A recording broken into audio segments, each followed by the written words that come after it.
Well, there was a question that if we have a pirated software, working in a place which has pirated software, is it haram, is it halal? What is the view? So, this piracy of the software, I've given a talk on that. It's a long answer, more than half an hour, talking about the piracy. There are various aspects you have to look into it. One thing is that there are many softwares which are produced in the world. They're very expensive.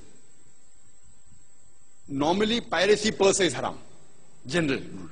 But there are some software which many of the companies, they themselves introduce piracy so that it becomes famous.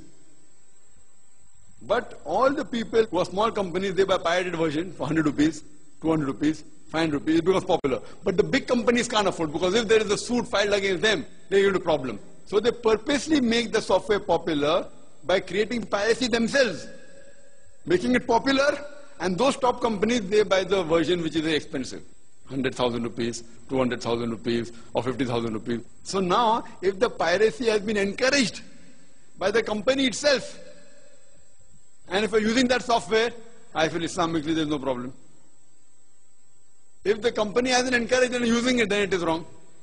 So all this, the various aspects to it, but there's a difference between, are you talking about Islamic software or are you talking about general software? If you're talking about Islamic software, the ruling is different, pros and cons are there. If you're using general software, like Microsoft or Windows, etc., so the thing is, this becomes a gray area. It's a gray area. But one more thing. There are some companies which say, fine, you buy one. Second one you pirate, no problem, they're not object. So even the boss comes to know. Normally when you go, the software is expensive, 100,000 rupees, 200,000 rupees, $5,000, $10,000. You buy something. They say, fine, you have got 3 computers, buy one, remaining you copy, no problem. So the company also knows about that, indirectly, not in writing, but verbally they are agreeing. And then if you use such a software, there's no problem. Or suppose you have 10 computers, kam as kam 2 kharido. So buy 2 and the remaining, it is a grey area. Generally, piracy per se is haram. If you ask me in yes or no, piracy is haram. Generally, if you ask me, is piracy of software allowed or not? One word answer, it is haram. But then depending upon the way the company functions, then they have educational version of it. So various loopholes they have given. So if you know that you are within the purview, and then if you use and you buy a software from official vendor, it tells you fine that you can use one pirating, you do, etc. But generally, only using pirate software per se is haram.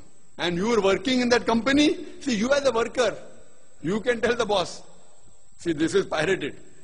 So you as a worker, you're working in a company, they're using pirated copies, you don't fall directly in that aspect of creating a sin.